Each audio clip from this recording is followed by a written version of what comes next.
And welcome to Prevea Health Matters. We invite you to call in with your questions for today's Prevea expert by calling 682-4674 or by emailing info@WOMTradio.com. And now, Prevea Health Matters here on 1240 Radio WOMT.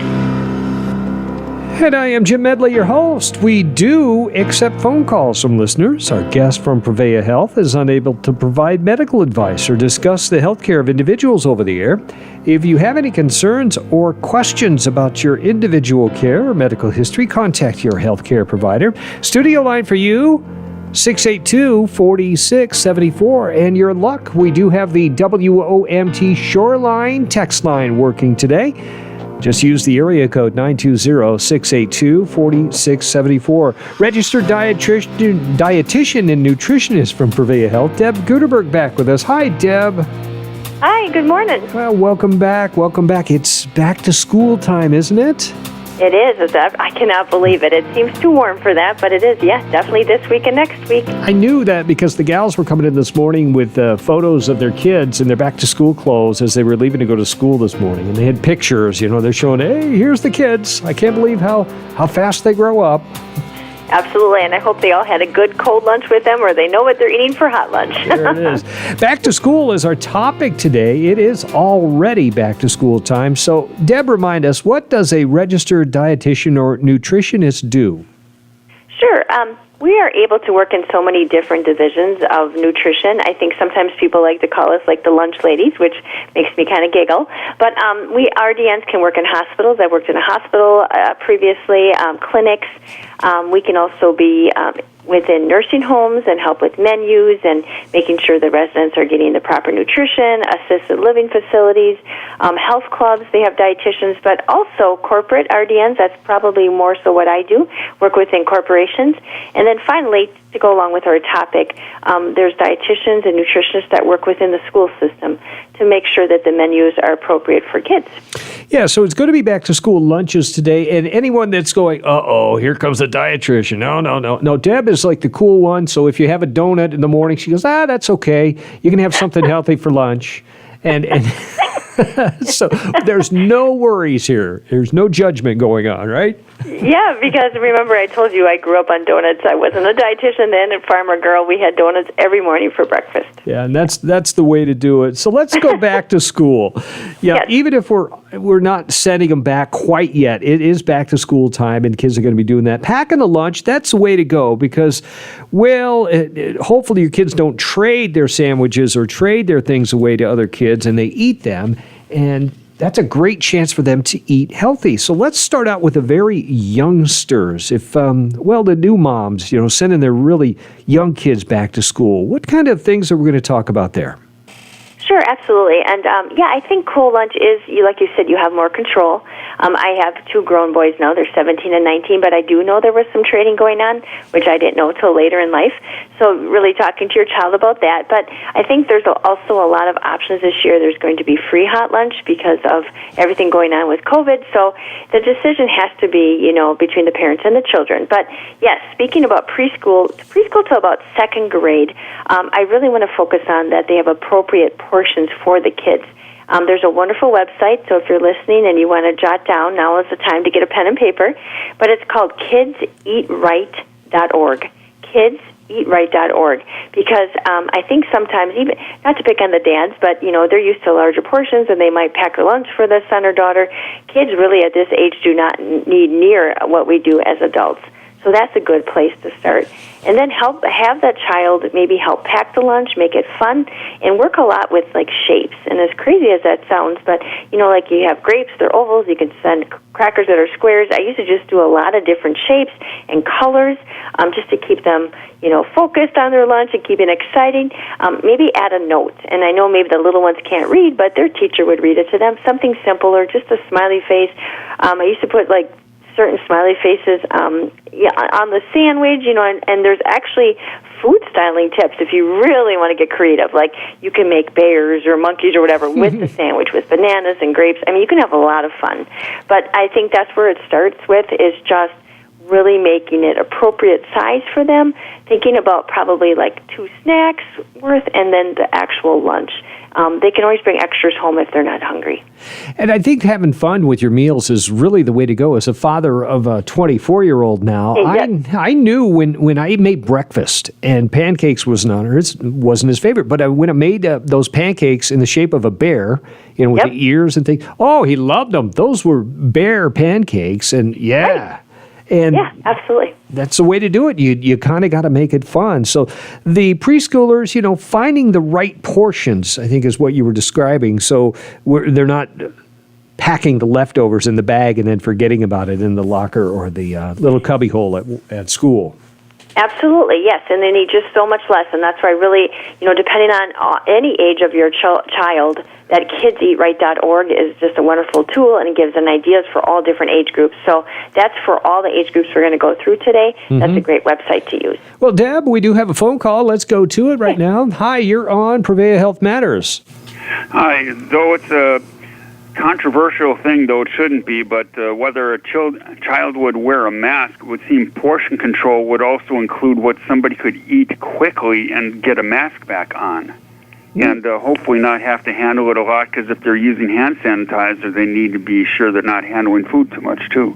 I'll hang up and listen. All right, great observation. Yeah, some of the little different restrictions or different things to be concerned about in this era of the pandemic. Yes, absolutely, and I think that each school system is handling things different, and it's going to be different month to month, so I think that's a great idea of finger food, just to be aware of that. There should always be good hand washing before a child eats, or all of us eat, so hopefully that's nothing new for them, and yes, good points, but with the mask and all that, I think it's just so different school to school, so we'll just go on from there. Deb Guterberg, registered dietitian, nutritionist from Prevea Health. So we covered the little kids. How about those 3rd to 6th graders, somewhere in there? That's a little bit different again when it comes to back-to-school nutrition.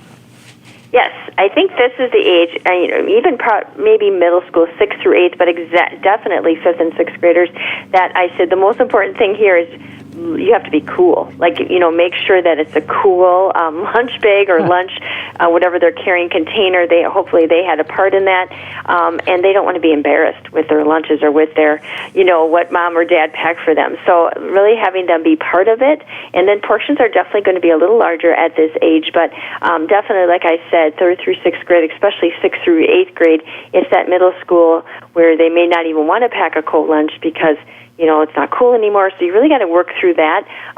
Definitely have to work with food allergies at all ages, just being aware each year, calling ahead, asking the school, are there any allergies? How can you work around that? If your child loves peanut butter and there's a peanut butter allergy and you're not going to be able to bring peanut butter all year, like all those types of things, to just be aware and educating your child that, food allergies are very serious and not should be made fun of if they themselves have it or a friend or, a classmate. But all of that is very important at this age, I feel. So how does that conversation with a parent that has a child with a peanut allergy, because honestly, come on, Deb, we swap lunches, we swap things. I remember doing that in school. Hey, I've got this. What are you going to trade for? How does that conversation go with a parent that has a child, say, with a peanut allergy? Well, I think that you have to realize, and I think it's educating the kids, because I've heard horror stories of they're separated, and that right away that makes them feel bad. They're on the peanut allergy or the no peanuts. That's just one of the food allergies, and so they have to eat a separate table. And then I've heard of where students have actually tossed a sandwich with peanut butter on that table. I think that we have to be just so focused and so aware that food allergies can cause a death of someone. I mean, it can be that serious. So really educating the parents and the children, as teachers, as educators, the principals, that these are definitely rules that need to be followed for the sake of everyone's health. And I know it sounds like it can be inconvenient, but there's so many other foods that the children can eat, and they can eat peanut butter later on when they get home or whatever that is. So again, being a dietitian, I'm pretty serious when it comes to food allergies. I've seen so many bad things or potential bad things happening. So just being really, really, I guess, aware and cognizant of each other's needs, and just being, graceful in those situations. Deb, you also spoke about keeping it cool, but don't embarrass the kids when they go to school. And in this age group, you're talking middle schoolers, or that one thing's for sure: they will not wear a winter coat because that is not cool. But how do you keep it cool when it comes to lunch? I'm supposing a Rugrats lunchbox is not the way to go.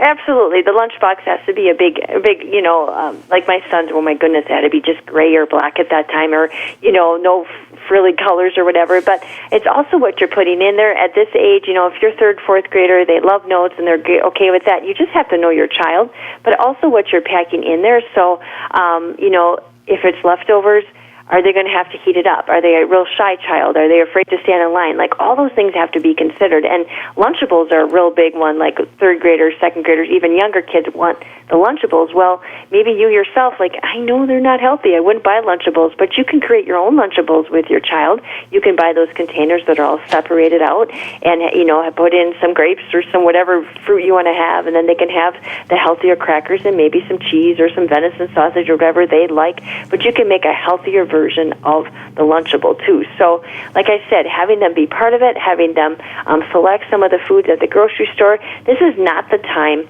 to try new foods. Like, they're at lunch, I'm going to send something that I don't know. No. Give them foods they're comfortable with and they feel confident, because if you want to try new things out on them, do that at your own kitchen table, at home, where it's private, and you can encourage them and see if they like it or not. I always had the 1 or 2 bite rule, but not all kids are going to like everything you like, and that's okay. Yeah, the no thank you bite, I think. Don't send leftover rutabaga, send the leftover pizza. No. Well, maybe we can find something in the middle. But yeah, pizza can work at times, absolutely. And we'll talk a little bit about that if I have time before the break. That, if you don't give your children any sugary foods or any foods of those treat foods, I've seen it. Like I said, I've successfully, my kids are 17 and 19, they're able to have sweets in the house around them, and they know how to moderately eat them. I had friends over all the time for the kids, and I could just tell, that kids weren't around those sweets, and I saw them. They would hoard them, they would hide them, they would try to take them home with them, put them in their duffel bags, or overeat them at my house. Those are all behaviors if they're not used to having some sweets around. So teaching your child from young on that here's all the healthy foods, and then, you can have a sweet treat. And if they start out with that brownie, whatever you send them first, guess what? They're still going to eat the other healthy foods too. So I was always one to just send a small amount of that treat or healthy thing to teach them it's okay to work that in with their plan. And picky eaters too. This age group, they can be picky. They just make it, I don't like that. How do you help them eat the stuff? Well, I guess I'm really honest, Jim, but my 19-year-old, he would not eat a lot of anything green, nothing green vegetables. I actually paid him. I don't know if that's a good thing for dietitians to say, but I would say, if you try this, I'll pay you $5. He tried some things that way, but he didn't like it. He physically did not like certain foods. Wow. And so I tried to replace that green with something else. We did a lot of fruits. He did not do lettuce or spinach. He didn't do green beans. He didn't do peas. Nothing green. But I will say now at 19, he's in college. You will not believe what this kid eats now. He eats full salad, spinach. He will eat Brussels sprouts. He eats all the foods he never ate. So never give up, parents or grandparents. But here's the thing. You don't want to start a food battle with picky kids either. I never made them finish their plates you have to eat everything on their plate, and they sat there for 2 hours. We didn't do that. They're all going to have different palates, different tastes, different textures. So just working with them. And then if, like I said, he didn't eat a lot of green vegetables, I replace it with more fruits. Yep, that's more natural sugar. But guess what? He grew up just fine, and now he's eating all those foods. Wow. Anyway. That's a great success story, because the one at my house calls a salad a plate full of sadness. Oh, no, it's not. You got me. And but they'll have that lettuce and that tomato on that big cheeseburger, so they don't mind that. So anyway. Okay, at least you got that. We would do that too. Let's stick this in the hamburgers, and how can we work it in? Can we make smoothies with spinach thrown in? There's a lot of things you can do. Yeah. Deb Guterberg, the registered dietitian nutritionist with Prevea Health. Still to come, those older kids when they get to high school, what are we going to feed them? Also, staying at home, maybe retired, working from home. That's all coming up. This is Prevea Health Matters. Add comfort to your home with Menards. Upgrade now with comfy interior furniture and you'll get a free area rug. That's right, get a free 5x7 rug valued at $149.99 with the purchase of any upholstered living room furniture at $299 or more. Find the perfect furniture to fit any decor. From love seats to sofas, sectionals and recliners, Menards has what you need to start relaxing now. Plus, get a free rug. Offer available in-store only. Now while supplies last. Save big money at Menards. We believe in education. We believe in public schools. At WEA Member Benefits, we believe in helping Wisconsin public school employees and their families achieve their financial goals by providing personal insurance, retirement and investment, and financial planning programs that are designed specifically for the education community. WEAbenefits.com. Unplug the video games and connect with Strand Adventures in Manitowoc. Strand Adventures is your official headquarters for family fun. Test your skill on the Ninja Gym, play laser tag, or climb the largest indoor climbing wall in Northeast Wisconsin. Don't forget, Strand Adventures can host your next birthday party too. So for your next adventure, whether rain or shine, take the fun inside to Strand Adventures. Gift cards available too. StrandAdventures.com. Did you know that more than 770,000 people in Wisconsin are living with kidney disease? Risk factors for kidney disease include diabetes, high blood pressure, heart disease, family history of chronic kidney disease, and obesity. Dr. Nikhil Parikh is a Prevea nephrologist specializing in kidney care in Sheboygan and Manitowoc. Take control of your kidney health today. To learn more, visit prevea.com/kidneys. Tune in to Welcome Home with Brandon Bartow, presented by Bartow Builders, Tuesday mornings from 8:30 till 9 here on WOMT. Welcome Home is made possible by Albert's Plastering, Bank First, Bitter Newman, Brown Building Center, Carpets Plus, Century 21 Aspire Real Estate Group, Czech Electric, Camps Masonry, Lakeland Landscape, Madsen Tiling and Excavating, Maritime Plumbing and Mechanical, Park Regency Management, Smoky Barbier Heating, and by Bartow Builders, a tradition of quality, online at bartowbuilders.com. Welcome Home with Brandon Bartow, Tuesday mornings beginning at 8:30, only on the Lakeshore's Good Neighbor, WOMT. Bartow Builders, a tradition of quality. This is Prevea Health Matters on WOMT. We'll take your call from listeners, but our guests from Prevea Health unable to provide medical advice or discuss the health care of individuals over the air. If you have any concerns or questions about your individual care or medical history, contact your healthcare provider. We're with Deb Guterberg from the Prevea Health, registered dietitian and nutritionist. It's back to school time. We have been talking about school lunches and what to pack in those. Great website, kidseatright.org. The young kids, the middle-aged kids. Deb, let's pick up at the high school age. Whole different way to pack that healthy lunch now, isn't it? It is. This is definitely a tricky part because I think a lot of kids, a lot of students will take hot, or they maybe can go off campus and eat. But if you have a pickier eater, or if they just don't like hot lunch, definitely cold is the way to go. And at this age, definitely by high school, I'm hoping that they're packing a lunch.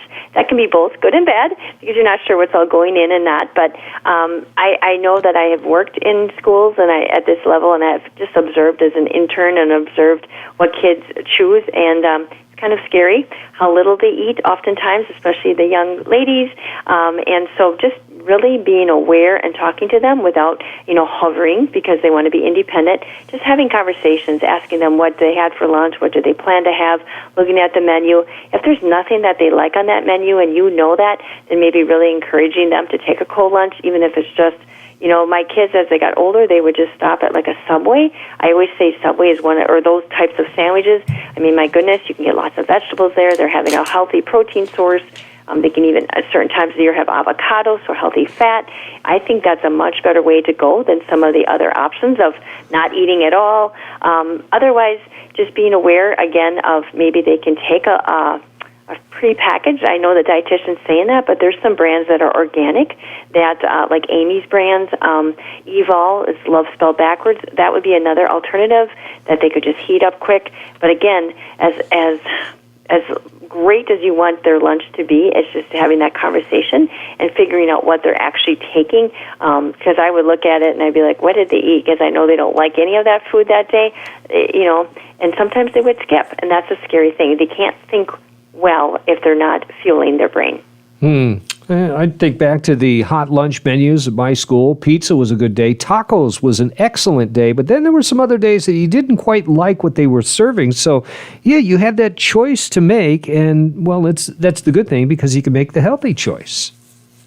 Absolutely, and I think if you wait as kids or as us as parents, if you wait to the last minute, we started this whole session on donuts. Like if donuts are in front of someone and they're so hungry, they're going to pick a donut. But if they have at least that option with them, we all are less apt to make an unhealthy choice if we have options that are healthier.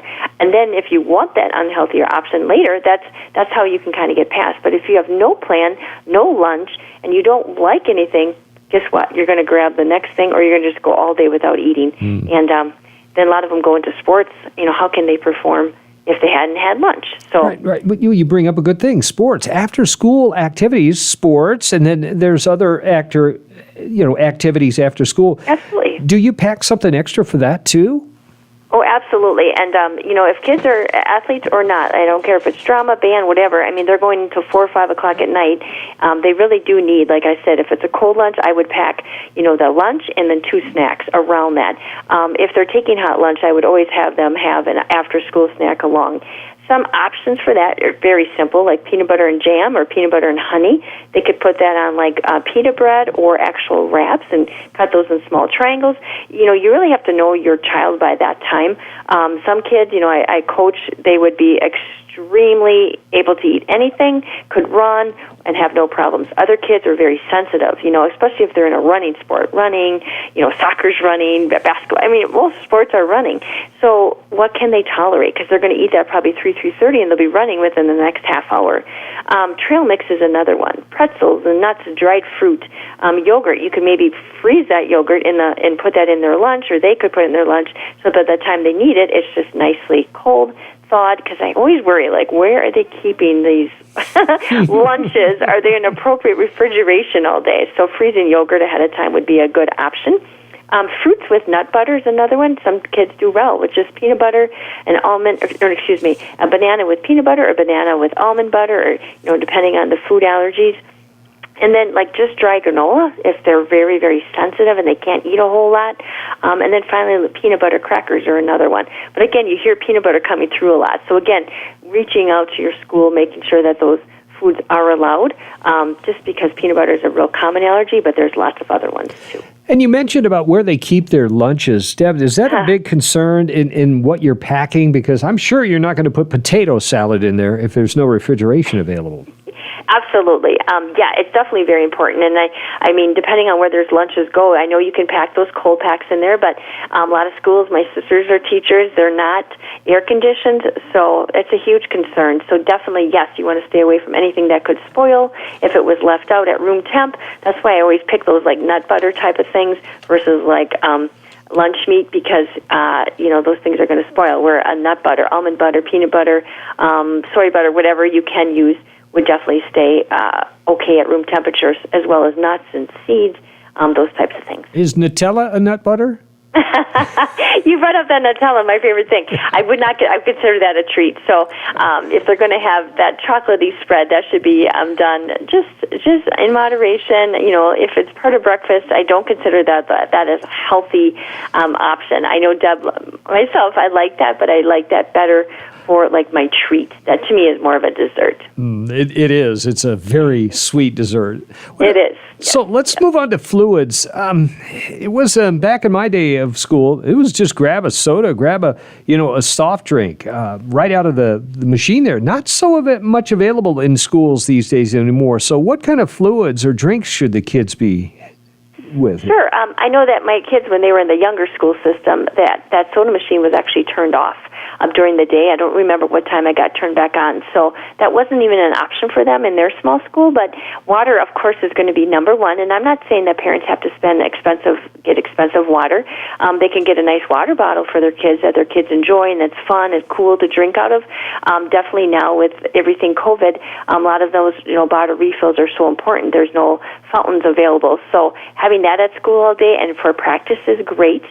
Propel is another one. Anything that is going to be clear, not have any colorings, is excellent. So if you're buying like that Mia, that little, and I hate to say bad things about brand names, but anything that has that color, like the colors yellow 5 or yellow 6 or red 40, anything with colors and numbers are going to be chemicals they don't want to put in their body. So I know at this age the kids like to carry that triangular shaped little color flavoring. Mm-hmm. It would be better for them to use fruits or to go with even like a clear Propel. G2, and I just say that openly, I'm talking any of the sports drinks that have no sugar or low sugar is going to be a much better option than the normal, like Gatorades and things like that. 100% juice would be appropriate. Chocolate milk, I always say, have that after practice. So if someone is really, really working out hard, definitely, even my grown-up athletes will use chocolate milk. That's perfectly fine. But for people that are just like walking through the store, or going for little walks with their dogs, chocolate milk is very high in natural sugar and carbs. So I always like to keep that more for the athletic population. And then finally, what to watch out for would be energy drinks, soda that you mentioned, Jim. Bottles of sugar is what soda is, and then shakes, of course. Those are going to be very high in calories. So if you're making your own shake because you have a student athlete that's underweight, that's different. But shakes should not be more of a special part, a special treat. Well, Deb, we have about 90 seconds left, so let's just jump right to this. Working from home, we need a couple of quick tips or a few quick tips about eating from home while you're working. Sure. I like to start out with saying breakfast should be the largest meal. I know there's a lot being done now with intermittent fasting, but large meal for breakfast, a lighter meal for lunch, and then supper small. So breakfast, should eat like a king, lunch like a queen, and dinner like a college kid with a burnt-out credit card. So just keeping your lunch, relatively large. I think so often people skip. Some things you can do at home, you can try a 5 and 5 or 10 and 10. That just means planning 5 meals out in 5 minutes. Or 10 and 10, taking one day a week to do that, encouraging all the family members to be a part. And what you do then is just put that on the refrigerator, and those are your meals, the meal plan for the week, and you can grocery shop from there. The last thing I'd want to mention is just color-coded lunches. So if you have multiple people in the house, maybe all the red little Tupperware bin dishes are for one child, the blue is for another child, gray is for yourself, so that things are color-coded, appropriate portioned, and all you got to do is put them in the lunch bag, and out the door you go. Biggest tip, the temptation when you're working at home, the temptation of that refrigerator being so close. Anything we can do about that? Well, absolutely. I guess I can leave you with the 4 questions for mindfulness. First thing, you see yourself at the refrigerator door, ask yourself, what do I really want? What am I looking for? Am I looking for something cold, hot? What texture do I want? The second question would be, what do I need? So a lot of times we think, I think I really need something sweet. But boy, it's been 5 hours. I think I really need a meal. Third question would be, what do I have? I have all these good foods and I have sweets. And the final question would be, am I even hungry? So asking yourself those questions, and sometimes people say, I slammed the door shut because I'm not even hungry, Debbie. It's just habit. It is, and it's tempting when you're at home. Deb, great talk again. Deb Guterberg, thank you for joining us. Oh, thanks so much for having me, and I hope everyone has a lovely day. This has been Prevea Health Matters. Tune in again next Monday morning for an all-new episode of Prevea Health Matters here on 1240 Radio WOMT. Learn more online by visiting Prevea.com. Prevea. Experience life the way it was meant to be experienced with health and happiness.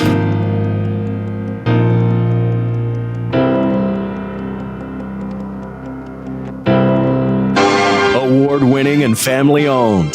WOMT Manitowoc and 107.9 FM W300EE Manitowoc, a Seahafer broadcasting station. 82 degrees, it's 12 noon. This is CBS News on the Hour, sponsored by Rocket Mortgage.